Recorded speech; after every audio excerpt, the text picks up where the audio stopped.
और विधानसभा सत्र हंगामेदार रहेगा। बिजली के मसले पर सरकार को विपक्ष घेरेगा। बिजली की समस्याओं को लेकर विपक्ष ने रणनीति बनाई है। महंगी दरों पर बिजली खरीद पर विपक्ष आक्रामक होने वाला है। कई विधायकों ने स्थगन प्रस्ताव भी लगाया है।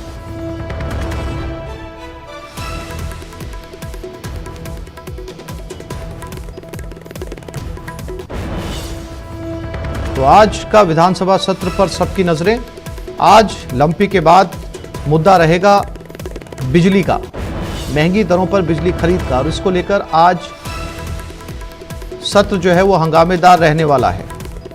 बाबूलाल धायल हमारे साथ जुड़ गए, उनके पास चलते हैं। बाबूलाल, अब लंपी के बाद बिजली, क्या कुछ रहने वाला है विधानसभा में?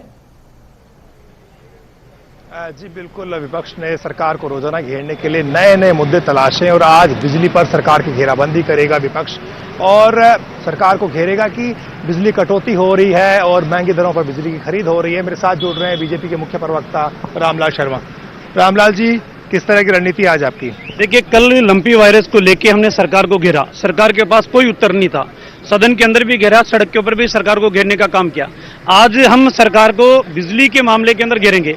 बिजली की बढ़ी हुई दरें, अघोषित बिजली की कटौती, किसानों के ट्रांसफार्मर 1-1.5 महीने के अंदर बदलना, उनकी सारी फसल चौपट होना, और उसके बावजूद भी सरकार ने, कांग्रेस ने वादा इस बात का किया था 2018 के अंदर कि अगर हम सत्ता में आ गए तो 1 पैसा नहीं बढ़ाएंगे। आज लगभग 70 पैसे प्रति यूनिट सरकार बढ़ा चुकी, अतिरिक्त चार्ज के रूप में, फ्यूल चार्ज के रूप में, और अब 7,500 करोड़ रुपए का भार भी राजस्थान की जनता के ऊपर डालना चाह रही है। आज हमारे तमाम बीजेपी के विधायकों का स्थगन सिर्फ बिजली के मुद्दे के ऊपर है और हम सरकार से चाहेंगे कि बिजली के मुद्दे के ऊपर भी सरकार सदन के अंदर बहस कराए। अशोक गहलोत जी का राष्ट्रीय अध्यक्ष बनना लगभग तय माना जा रहा है, संकेत दे दिए हैं। बीजेपी क्या सोच रही है इसे लेकर? मुझे लगता है कि उनका शरीर दिल्ली जाएगा, उनकी आत्मा तो राजस्थान के अंदर ही रहेगी, लेकिन फिर भी कांग्रेस पार्टी का अंदरूनी निर्णय है, वो जैसा चाहे वैसा करे। लेकिन बहुत से लोगों के नेता ऐसे भी हैं जो अनुष्ठान करा चुके कि हम उत्तराधिकारी बनेंगे, तो अब देखते हैं उनकी अनुष्ठान की मनोकामनाएं पूरी होती है या जादूगर जी की जादूगरी चलती है। क्योंकि मुझे नहीं लगता, क्योंकि वो कह चुके हैं कि राजस्थान में अंतिम समय तक मैं यहीं सेवा करना पसंद करूंगा। तो अब कांग्रेस के शीर्ष नेताओं को वो कैसे मनाते और कैसे नहीं मनाते, ये उनका अंदरूनी मामला है। वो तो कह रहे जादूगरी तो चलेगी, मैं राष्ट्रीय अध्यक्ष भी रहूंगा और मुख्यमंत्री भी रहूंगा। देखिए, उनकी जादूगरी हमारे लिए फायदेमंद है, और हमारे लिए फायदेमंद है ये है कि 2003 के जब चुनाव हुए थे तो 1998 में जब वो मुख्यमंत्री बने थे तो उससे 156 में से सिर्फ 56 सीटें रह गई थी। फिर 2008 के अंदर मुख्यमंत्री बने, 2013 में गए तो सिर्फ 21 सीटें रह गई थी। तो इनकी जादूगरी हमारे लिए हितकारी है। आने वाले समय में 2023 के अंदर 11 सीटें कांग्रेस की आएगी। इतिहास आपके साथ हो सकता है, लेकिन भविष्य का दावा कैसे कर सकते हैं?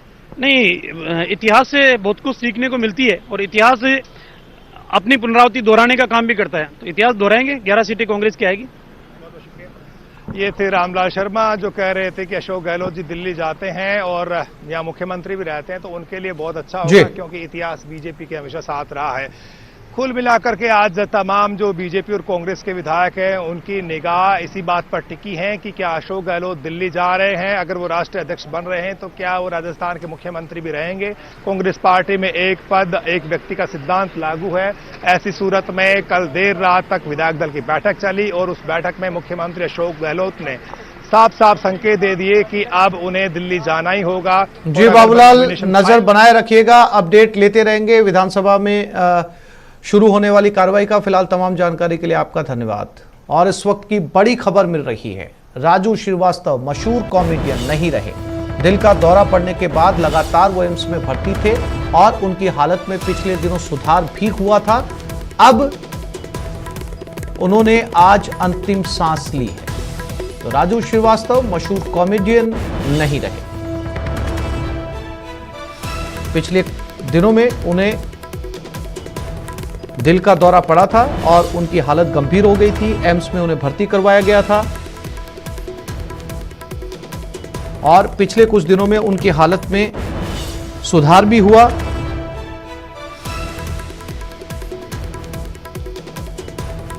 लेकिन आज ये खबर सामने आ रही है कि राजू श्रीवास्तव का देहांत हो गया।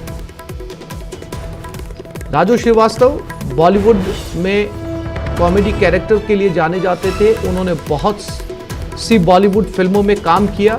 उसके बाद वो स्टैंड अप कॉमेडी के तौर पर बहुत सारे अलग अलग शोज में देखे गए और अपने कई बयानों को लेकर भी वो चर्चा में रहते थे। उनकी राजनीतिक टिप्पणियां भी जो है वो चर्चाओं में रही थी। बॉलीवुड फिल्मों से अपना करियर शुरू करने वाले बतौर कॉमेडियन फिर वो अलग अलग शोज में नजर आए। स्टैंड अप कॉमेडी में एक बड़ा नाम था, उन्हें जाना जाता था, लेकिन साथ ही साथ राजनीतिक दिलचस्पी की टिप्पणियां भी उनकी सामने आती रहती थी, जिसको लेकर वो लगातार चर्चा में बने रहते थे। पिछले कुछ दिनों में उनकी तबीयत नासाज हुई, दिल का दौरा पड़ा, एम्स में भर्ती करवाया गया और वहां पर उनकी हालत गंभीर बनी रही, लेकिन उसके बाद पता चला कि उनकी हालत में सुधार हो रहा है। लेकिन आज ये खबर आती है कि राजू श्रीवास्तव अब नहीं रहे।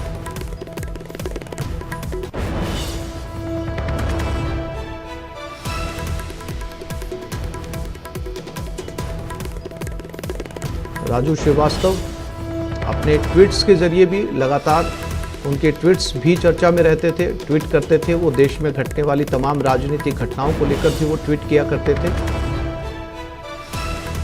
बड़े स्टेज शो में भी वो स्टैंड अप कॉमेडी करते हुए नजर आते थे।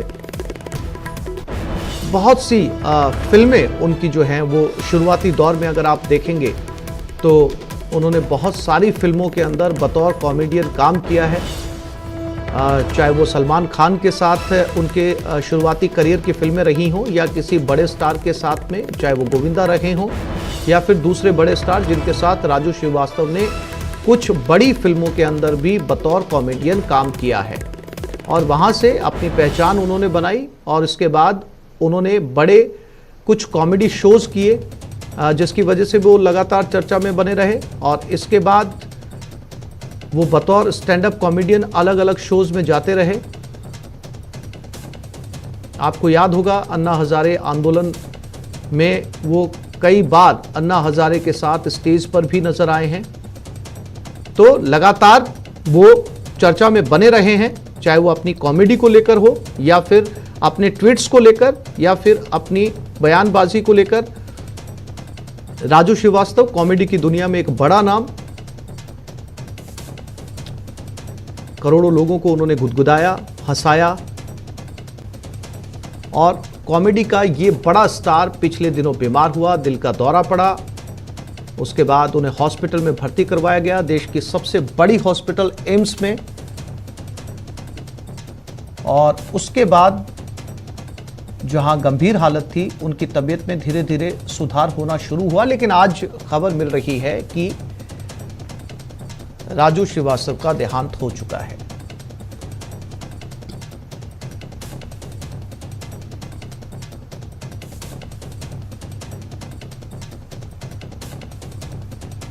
मुख्य तौर पर उत्तर प्रदेश के रहने वाले थे राजू श्रीवास्तव। मुंबई पहुंचे, वहां पर उन्होंने स्ट्रगल किया, अपनी अलग पहचान बनाई। शुरुआती दौर में छोटे छोटे फिल्मों में रोल किए और उसके बाद धीरे धीरे राजू श्रीवास्तव एक बड़ा नाम बन गए फिल्म इंडस्ट्री में।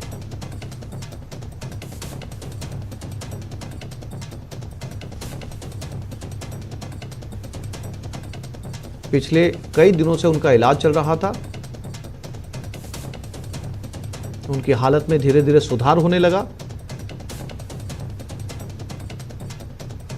लेकिन आज हॉस्पिटल में भर्ती थे क्योंकि उन्हें दिल का दौरा पड़ा था, कार्डियक अरेस्ट।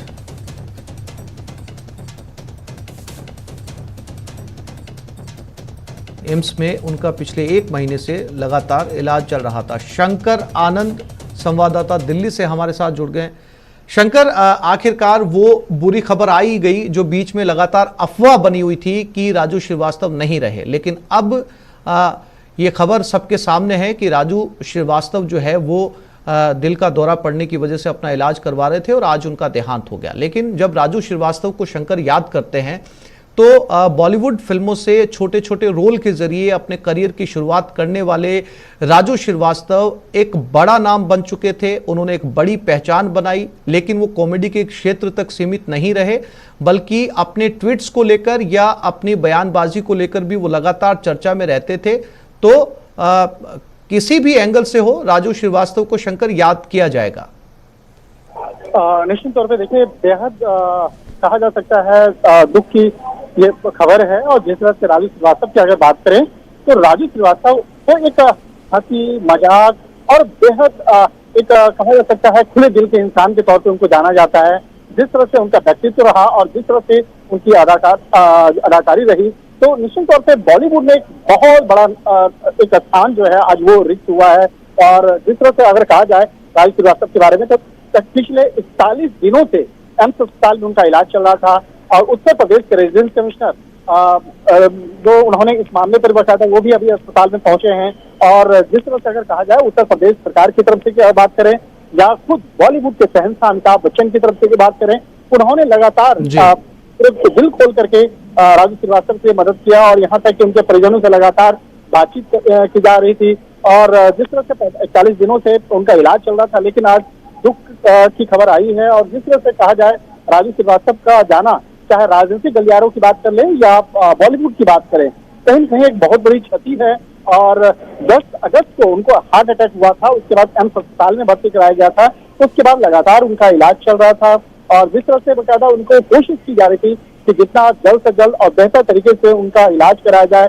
और एम्स में काफी सीनियर डॉक्टरों के पैनल के तहत उनका इलाज किया जा रहा था, लेकिन काफी दिनों से उनके बॉडी में कोई मूवमेंट देखने को नहीं मिल रहा था। और आखिरकार आज एम्स अस्पताल के द्वारा उनके मौत की जो खबर है वो अब औपचारिक तौर पर पुष्टि कर दी गई है। और कहीं न कहीं कहा जा सकता है कि अब ये खबर आने के बाद तमाम जो एक राजनीतिक गलियारों से लेकर मैं फिर से लौटूंगा आपके पास में। हास्य कवि चिराग जैन भी हमारे साथ जुड़ गए, उनसे बात करते हैं। चिराग, आखिरकार आज वो बुरी खबर सबके सामने है जो पिछले कुछ दिनों से अफवाह थी। उन अफवाहों का राजू श्रीवास्तव के परिवार ने खंडन भी किया, लेकिन वो अफवाह आज जो है वो सच साबित हुई। राजू श्रीवास्तव हमारे बीच में नहीं रहे। चिराग, कैसे याद करेंगे आप उन्हें?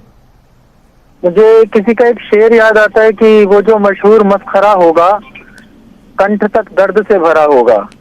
ये जो ठहाका लेकर घूम रहे लोग हैं, ये जो हंसते मुस्कुराते लोग हैं, इन लोगों की भीतर किस तरीके के तनाव रहते हैं, ये राजू भाई के जीवन की कहानी रही है। राजू भाई का ये जो 1.5 महीने का संग्राम था, ये इस देश के लिए कम से कम ये सोचने का अवसर था कि जो आपकी जिंदगी में अलग अलग तरीके के रंग भर रहे हैं, एक बार उनकी जिंदगी की खलिश को हमें जांचने का प्रयास करना चाहिए। राजू भाई का जाना एक मुस्कुराहट का चला जाना है। पिछले कुछ दशकों में इस एक आवाज ने पूरे देश को हंसना सिखाया, खिलखिलाना सिखाया। यकायक ऐसे उनका मौन हो जाना और मृत्यु की 1.5 महीने तक प्रतीक्षा, ये वो है जो राज कपूर कहते थे कि the show must go on. तो जोकर का तमाशा है, ये जारी रहेगा। दुनिया 1-2 दिन बाद इस हादसे को भूल जाएगी, लेकिन मैं चाहूंगा कि ये दुनिया खिलखिलाती रहे, मुस्कुराती रहे, ताकि हर हंसने वाले कलाकार की जिंदगी उसके सार्थकता का प्रमाण बन सके। जी चिराग, इसके अलावा अगर उनके, जैसा कि आपने जो शेर से शुरुआत की कि वो जो मशहूर मस्खरा रहा होगा वो दर्द से भरा रहा होगा, चिराग, ऐसा ही कुछ करियर या ऐसा ही कुछ संघर्ष जो है वो राजू श्रीवास्तव का रहा भी है। क्योंकि अगर आप उनके पूरे करियर को देखेंगे तो वो जो उनकी शुरुआत थी बॉलीवुड के अंदर, बहुत छोटे छोटे रोल से उन्होंने शुरुआत की, लेकिन करियर के पीक पर आते आते उन्होंने अपनी ऐसी पहचान बनाई कि कोई भी कॉमेडी शो हो या कोई स्टैंड अप कॉमेडी शो हो, राजू श्रीवास्तव उसमें बतौर मुख्य चेहरा नजर आते थे और उन्हें बुलाया जाता था। बगैर उनके वो शो कंप्लीट नहीं होता था। ये मुकम्मल पहचान राजू श्रीवास्तव ने बनाई। क्या होता है कि हमें ना सबकी सुनहरी सुबह दिखाई देती है, हमें उस सुनहरी सुबह तक पहुंचने का रात का अंधियारा बहुत कम लोगों का दिखाई देता है। हमने राजू भाई को वहां से देखना शुरू किया जहां उन्होंने बॉलीवुड में छोटे छोटे शो किए, लेकिन उससे पहले जो उनके भीतर की जो प्रतिभा थी, प्रतिभा भी है जमीन में दबे हुए अंकुर की तरह होती है, वो अंदर ही अंदर पनपती रहती है और हमें तब वो दिखाई देना शुरू होता है जब उसकी पहली कोपल धरती फोड़कर बाहर आती है। हमने राजू भाई की वो कोपलें देखी हैं। निश्चित रूप से हर प्रतिभावान व्यक्ति के भीतर वो कुलबुलाहट रहती है जो हम देख नहीं पाए और जो सब कभी संसार को देखनी भी नहीं चाहिए। मुझे ऐसा लगता है कि इस सुनहरी भोर के प्रकाश में हम देर तक जागें, हम देर तक महसूस कर पाएं कि मुस्कुराहट के पीछे कितनी संवेदना, कितना दर्द होता है। एक कलाकार को, एक सेलिब्रिटी को, राजू भाई का तो इंसिडेंट हमारे लिए एक सबक है।